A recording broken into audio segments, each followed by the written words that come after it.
Bueno, visto y considerando que ya sé para dónde tengo que mirar, les traigo el tema de hoy, ¿sí? Voy a tratar de relajarme, porque lo que yo quiero hacer es tratar de hablar fluidamente, porque en realidad este podcast que yo voy a hacer y que va a quedar grabado en YouTube, quiero que se trate de mi pensamiento acerca de por qué determinadas personas, artistas, con el correr del tiempo, se hicieron tan reconocidas.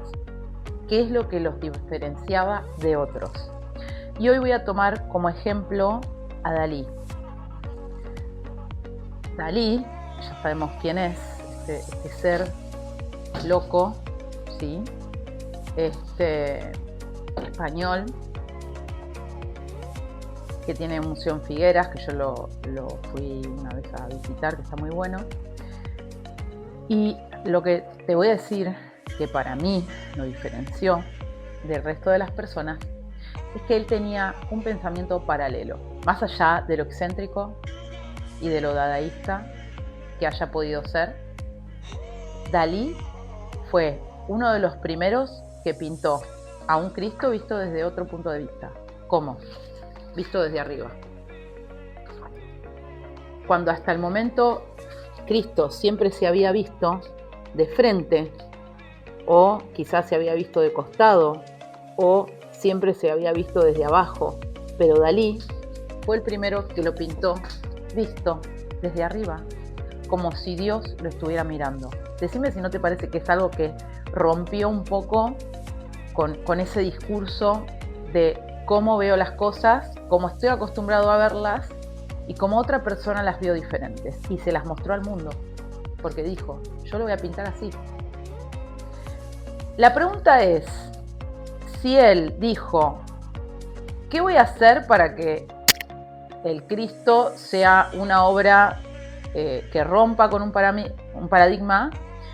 O si él dijo, voy a pintar al Cristo así, si le salió como una inspiración. La pregunta es esa, o sea, si él lo hizo a propósito, si lo estuvo pensando y se rompió el cráneo encontrando esa forma de diferenciarse, o le salió. Porque hay mucha gente que no necesita hacer un sobreesfuerzo para ser creativa, ¿verdad?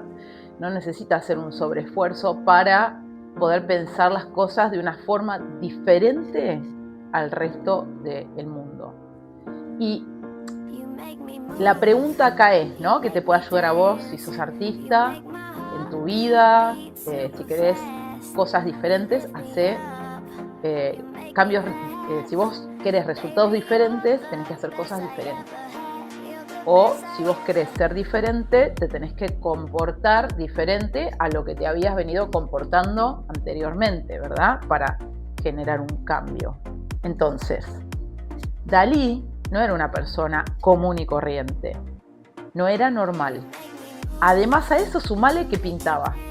Y sumale la habilidad que tenía para pintar, porque de hecho, digamos, las pinceladas, la forma de pintar realista, él pudo darle una vuelta de rosca y agregarle, obviamente, esa cuestión surrealista para poder poner en una imagen cosas que él se imaginaba. Y que él y solo él se imaginaba. Por eso digo, el pensamiento paralelo. Él descubrió en su mente que podía ir más allá que cualquier otro artista plástico, que quizás podría haber estado pintando surrealismo, podría haber estado pintando imágenes raras, pero dentro de la convencionalidad. No sé si me explico, dentro de lo común, ¿sí? Vamos a un ejemplo básico a día de hoy. Escuelas realistas hay un montón.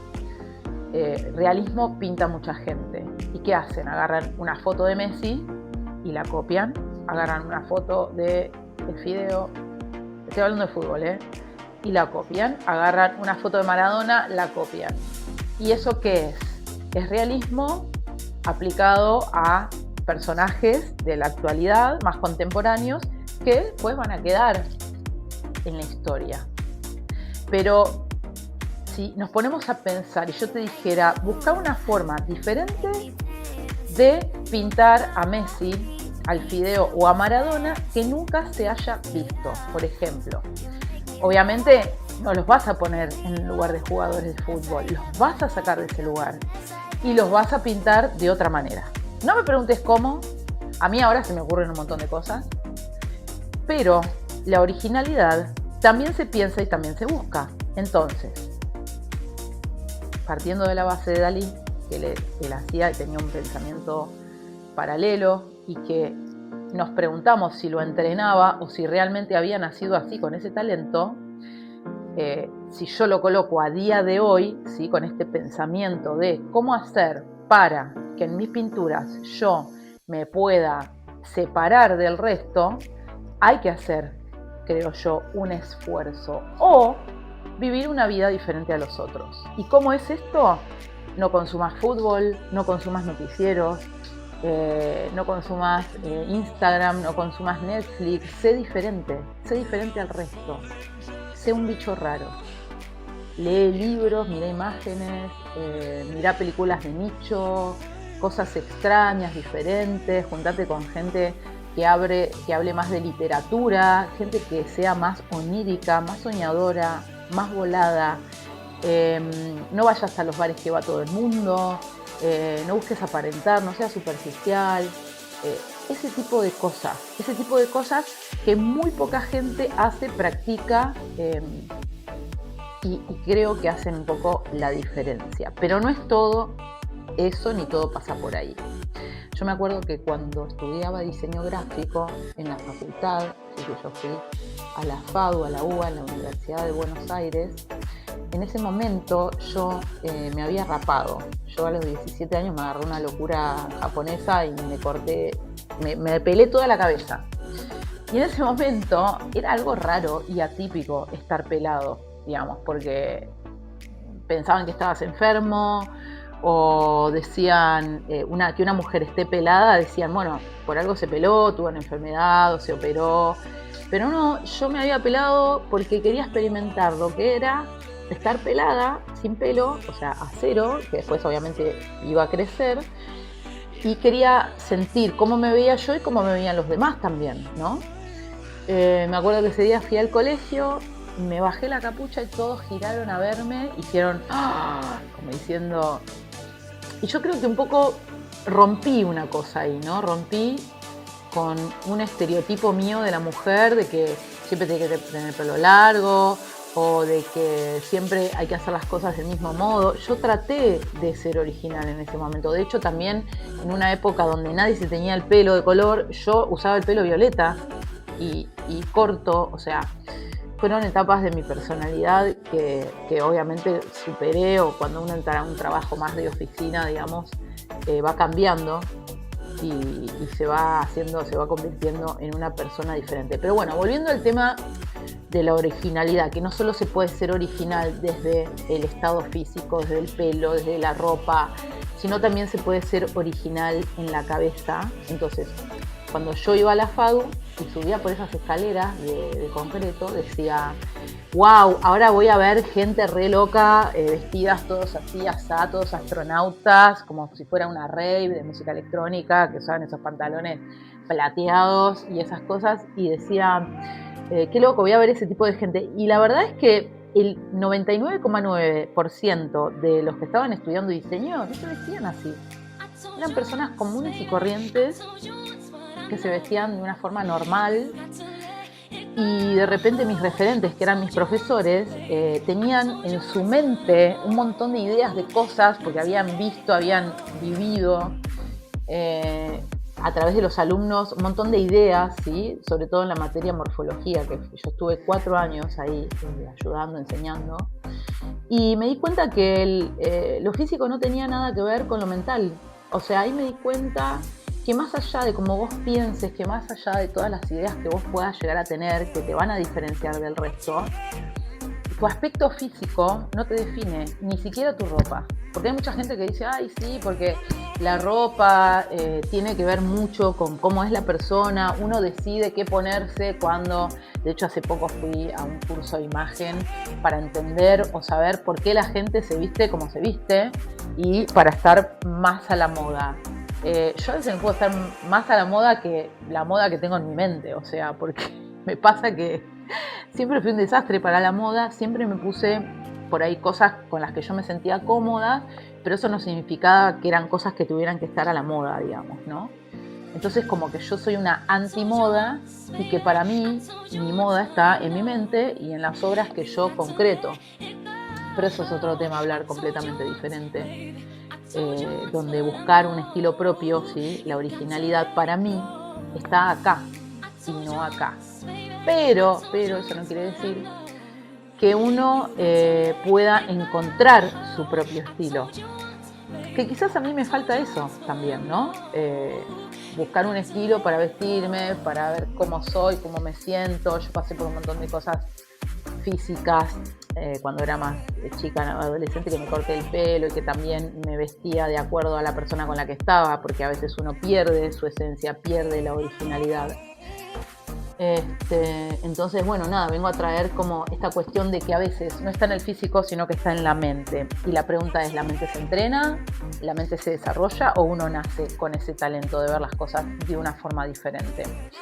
Puede que sea un todo, puede que sea una identidad que uno va construyendo con el tiempo y que también en algunos casos está relacionada con la ropa, puede ser, con el físico.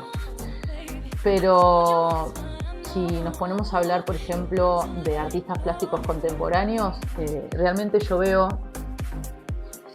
la originalidad y el pensamiento paralelo en varios artistas plásticos que hoy estoy conociendo por internet, ¿sí? Que antes no teníamos esa posibilidad. Y por ejemplo voy a dar un caso aislado, que quizás no lo conozcan, pero si después se acuerdan el nombre o lo anotan, se llama Edward Povey. Este hombre, a mí me llama mucho la atención las pinturas que tiene, porque si bien él hace realismo y pinta personas, la piel, el color de la piel que tienen esas personas no es el color normal de cualquier piel que cualquier persona pueda pintar, ¿sí?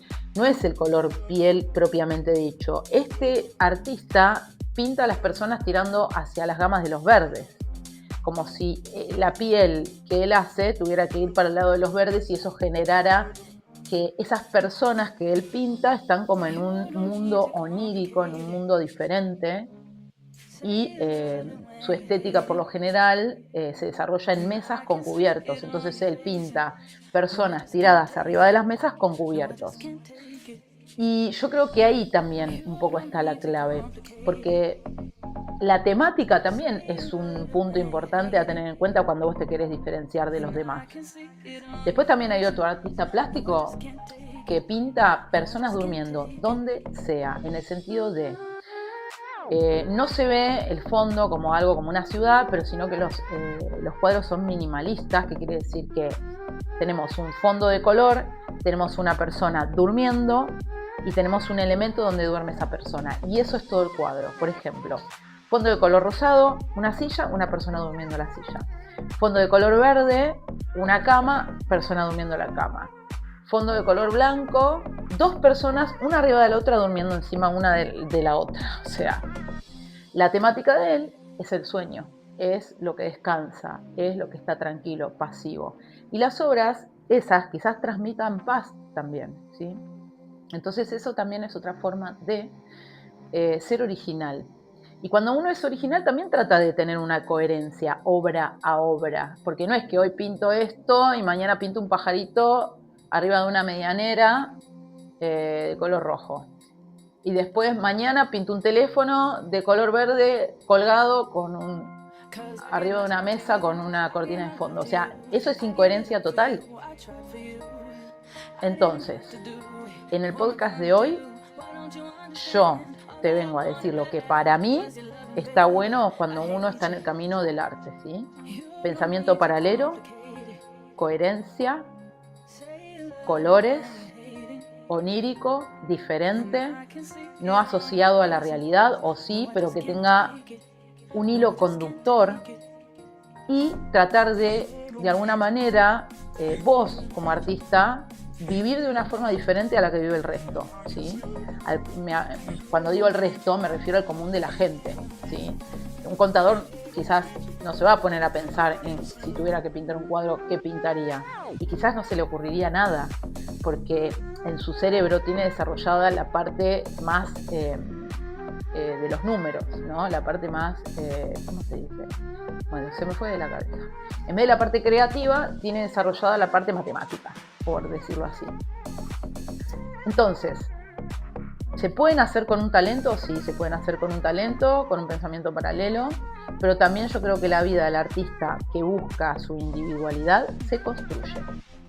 Así que bueno, espero que todo esto que dije te haya resonado, te sientas cómodo escuchándome. Es mi primera vez hablando de todo esto acá en los podcasts. Me estoy como de alguna manera animando a dar mi pensamiento, mi forma de pensar con todo lo que vengo recopilando en mi mundo, mi pequeño mundo, donde yo estudié diseño gráfico, después empecé el camino del arte, estoy estudiando artistas plásticos, estoy estudiando comportamiento, estoy estudiando formas de pensar, entonces me interesa compartirlo, porque me interesa que más personas puedan cambiar su forma de pensar para ver cómo llegan al lugar donde quieren llegar. Igual esto es reducido a los artistas y a la gente que pinta. No sé si no te puedo hablar de música, no te puedo hablar de otro tipo de cosa que no sea el arte, porque es a lo que hoy por hoy yo me dedico. Así que si esto te ayudó, gracias por ver. Y bueno, obviamente que si querés ver más contenido como este, vas ahí a la campanita y le das like o pones el recordatorio. Y bueno, me seguís y la próxima vez que suba un video hablando de algún tema de estos que te pueda llegar a servir o ayudar, acá estoy. Así que bueno, un beso grande y gracias por ver.